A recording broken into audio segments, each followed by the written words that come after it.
अस्सलामुअलैकुम व्यूअर्स, मैं हूं आपकी मेंटोर उम्मे उमैमा रहमान। आज मैं आपके साथ एक न्यू इंटरव्यू शेयर करने लगी हूं जो कि सरगोधा के की एक कैंडिडेट है, उनका है। ठीक हो गया। तो सबसे पहला जो क्वेश्चन उनसे जो उनको याद थे ना क्वेश्चंस, वो उन्होंने मुझे बताए हैं, तो वो वाले मैं आपके साथ शेयर कर लेती हूँ। कुछ क्वेश्चंस उनको भूल भी गए ना, तो उन्होंने प्रॉमिस किया है कि जैसे उनको याद आएंगे तो फिर वो वाले क्वेश्चन भी हमसे शेयर करेंगी, और जैसे वो शेयर करेंगी तो फिर उसकी एक अलग से वीडियो मैं आप लोगों के साथ शेयर कर लूँगी। वो कहती हैं कि एक बड़ी सी स्टेटमेंट उन्होंने बोली और कहा कि इसकी जो ब्लैंक है ना, इसको आपने फिल करना है। तो कहती हैं उसका आंसर था एप्टीट्यूड टेस्ट। अब वो स्टेटमेंट उनको भी याद नहीं है, तो नो डाउट आपको पता है एप्टीट्यूड जो टेस्ट होता है, ये टाइप ऑफ टेस्ट होता है जिसमें हमारी जो फ्यूचर प्रेडिक्शंस होती है ना, उस पर वर्क किया जाता है कि मतलब फ्यूचर में हमारे अंदर ऐसी कौन सी एबिलिटीज़ हैं जो फ्यूचर में हमारे लिए हेल्पफुल प्रूव हो सकती हैं, या ऐसी कौन सी हमारी डिसेबिलिटीज़ हैं जो फ्यूचर में हमारे लिए रिस्ट्रिक्शंस क्रिएट कर सकती हैं। मतलब फ्यूचर का एनालिसिस जो है वो हमारा प्रेजेंट जो टेस्ट होता है वो कर रहा होता है। उस प्रेजेंट टेस्ट जो कि हमारे फ्यूचर को एनालाइज करने की कोशिश कर रहा होता है या प्रिडिक्ट करने की कोशिश कर रहा होता है, उसे हम एप्टीट्यूड टेस्ट कहते हैं। नो डाउट इसके जो कीवर्ड्स हैं, इनमें से कोई ना कोई कीवर्ड उस स्टेटमेंट में ज़रूर मौजूद होगा। फिर वो कहती हैं एक और क्वेश्चन उनसे हुआ सोलो टैक्सोनॉमी के हवाले से। बड़ा इजी सा क्वेश्चन है, आपको पता है सोलो टैक्सोनॉमी बिग्स एंड कॉलिंस ने दी थी, 1982 में दी थी। और इसके पहले जो लेवल्स थे वो 4 थे, बिग्स एंड कॉलिंस ने मिलके जो दिए थे। 4 लेवल में यूनि स्ट्रक्चर था, मल्टी स्ट्रक्चर था, रिलेशनल था और एक्सटेंडेड एब्स्ट्रैक्ट था। फिर 1999 में, ठीक है, न्यू सेंचुरी स्टार्ट होने से 1 साल पहले आप इस तरह से निमोनिक्स बना लें। बिग्स ने इसको खुद दोबारा रिवाइज़ किया था और इसमें प्री स्ट्रक्चर जो लेवल था उसको भी ऐड किया था। अच्छा, और इसकी इंपॉर्टेंट इन्फॉर्मेशन क्या हो सकती है? हाँ, इसके 2 लेवल्स, मतलब 2 मेन लेवल्स में इसको डिवाइड किया बिग्स एंड कॉलेज ने, सरफेस लेवल और डीप लेवल। लास्ट जो 2 लेवल्स हैं ना, वो डीप लेवल हैं जो कि रिलेशनल और एक्सटेंडेड एब्स्ट्रैक्ट हैं, और सरफेस लेवल में prestructured, unistructured, multistructured है। मेरे ख्याल में इतनी इन्फॉर्मेशन जो है आपको रिकॉल करवाने के लिए काफ़ी है। बाकी माशाल्लाह आप लोगों की खुद की अच्छी तैयारी होगी। अच्छा, एक न्यू टर्म जो हुई है ना इंट्रोड्यूस, वो है thematic analysis in research. Thematic analysis in research होता क्या है? सबसे पहले तो मैं आपको ये बताऊंगी कि ये प्रेजेंट कब हुआ। ये 1930 में, यानी आपने इसको इस तरह से निमोनिक बनाना है कि जब अल्लामा इकबाल ने खुतबा अला आबाद दिया था ना, जिस साल में, उसी साल में थीमेटिक एनालिसिस रिसर्च के एनालिसिस का ये तरीकाकार जो है ना इंट्रोड्यूस हुआ था। ठीक हो गया। अब थीमेटिक एनालिसिस होता किस टाइप की रिसर्च में? ये क्वालिटेटिव रिसर्च में यूज़ होता है। मतलब किसी भी थीम का एनालिसिस करते हैं आप।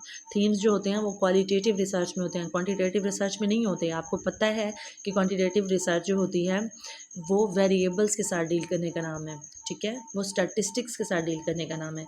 लेकिन जो हमारे पास क्वालिटेटिव जो रिसर्च होती है ना, ये तो क्वांटिटेटिव मैंने बता दिया ना। जो क्वालिटेटिव रिसर्च होती है वो हमेशा कंसेप्ट्स, आपकी थॉट्स, आपके एक्सपीरियंसेस के साथ डील करने के लिए होती है। अब क्वालिटेटिव रिसर्च में क्या क्या आ सकता है? इसमें केस स्टडी आ सकती है, इसमें सोशियोग्राफी आ सकती है, इसमें बिब्लियोग्राफी आ सकती है, इसमें डिस्क्रिप्टिव रिसर्च आ सकती है। तो अगर मैथमेटिक एनालिसिस, सबसे पहले तो आप ये समझ लें कि ये है क्या, और उसके बाद मैं आपको ना इसकी डेली लाइफ एग्जांपल भी दूंगी ताकि न्यू टर्म है आप लोगों को समझने में ईजी हो जाए। इसमें क्या होता है? इसमें ये होता है कि आपके एक्सपीरियंसेस, आपके ओपिनियन, आपके नॉलेज, आपके व्यूज़, इनको रिसर्चर ना पहले इकट्ठा करता है, ठीक है, डाटा की शक्ल में। फिर उनको कलेक्ट करने के बाद ना इनकी कोडिंग करता है अपने स्पेसिफिक वे के ज़रिए। कोडिंग करने के बाद उनको थीम्स में डाइवर्ट करता है, ठीक है, मिलती जुलती जो चीज़ें होती हैं ना, उनका थीम बनाता है। थीम बनाने के बाद एक सीक्वेंस में जब उनको पुट कर लेता है ना और थीम्स बना लेता है, तो फिर उनको एनालाइज करता है और एंड में फाइनल प्रोडक्ट हासिल कर लेता है। ये इसका प्रोसेस है और इसके 6 स्टेप्स हैं। ये तो हो गई इसकी मेन फीचर्स थीमेटिक एनालिसिस से। अब मैं आपको देती हूँ इसकी डेली लाइफ एग्जांपल।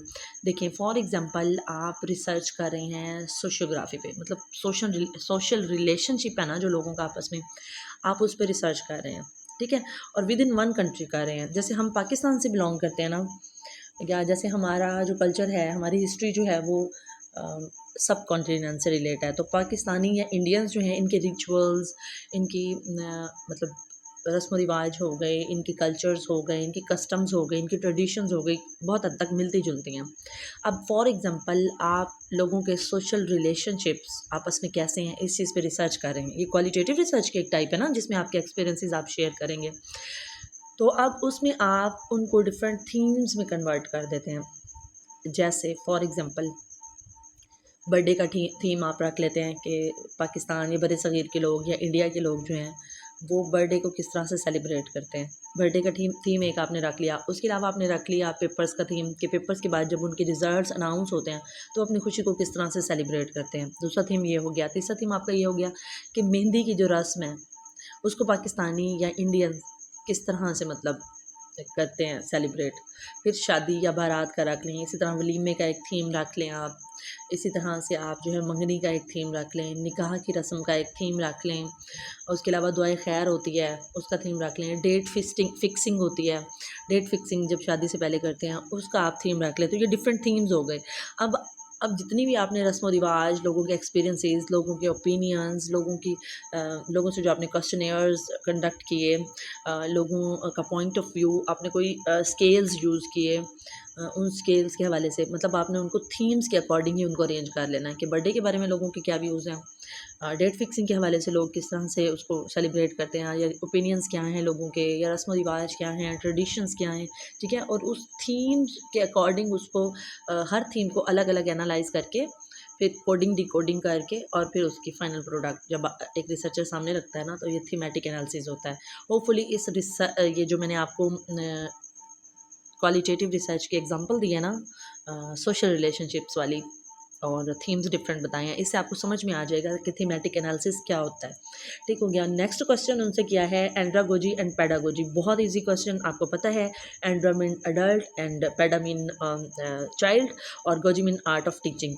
तो art of teaching that helps us to teach the children is pedagogy and art of teaching which help us to teach the adult is andragogy. ठीक हो गया। उसके बाद उनसे क्वालिटेटिव रिसर्च का पूछा गया, ये मैं पहले ही आपको बता चुकी हूँ। आपको भी पता है कि क्वालिटेटिव रिसर्च क्या होता है। क्वालिटेटिव रिसर्च होता है डाटा के साथ डील करने का नाम, आपके एक्सपीरियंसेस, आपके ओपिनियंस, आपका पॉइंट ऑफ व्यू, ठीक हो गया, आपकी थिंकिंग्स, आपके रिचुअल्स, आपके ट्रेडिशंस, मतलब आपके एक्सपीरियंसेस, कॉन्सेप्ट्स, ठीक है। जो मेन दो वर्ड्स हैं ना, कॉन्सेप्ट्स एंड एक्सपीरियंसेस, इसके साथ डील करने वाली जो टाइप होती है ना रिसर्च की, उसको हम क्वालिटेटिव रिसर्च कहते हैं। और क्वांटिटेटिव जो रिसर्च होती है उसके दो कीवर्ड्स हैं जनाब, वेरिएबल्स एंड वेरिएबल्स कर लें एक आप, और दूसरा स्टैटिस्टिक्स मस्ट हैं और वेरिएबल्स मस्ट हैं क्वांटिटेटिव रिसर्च में। और क्वालिटेटिव रिसर्च में हमारे एक्सपीरियंसेस मस्ट हैं और कॉन्सेप्ट्स मस्ट हैं। बस ये दो कीवर्ड्स आप याद कर लेना तो आपका इंटरव्यू इंशाल्लाह बहुत अच्छा हो जाएगा अगर ये क्वेश्चन आपसे कर लिया जाता है। बाकी क्वेश्चन जैसे ही उनको याद आएंगे तो वो मुझसे शेयर करेंगे और मैं इंशाल्लाह आपसे ज़रूर शेयर कर लूँगी। अच्छा, इतना हार्ड वर्क करने के बाद भी अगर आप लोग मुझे लाइक नहीं देते ना वीडियो पे, तो यकीन करें बहुत दिल दुखता है। तो प्लीज़ वीडियो को लाइक कीजिएगा, शेयर कीजिएगा, वीडियो अच्छी लगे तो कमेंट भी ज़रूर कीजिएगा अच्छे। इससे मुझे जो है थोड़ा सा हौसला मिलता है, थोड़ा सा हार्ड वर्क करने का ज़ील एंड जस्ट आता है, एंथुसियाज्म क्रिएट हो जाता है बंदे के अंदर।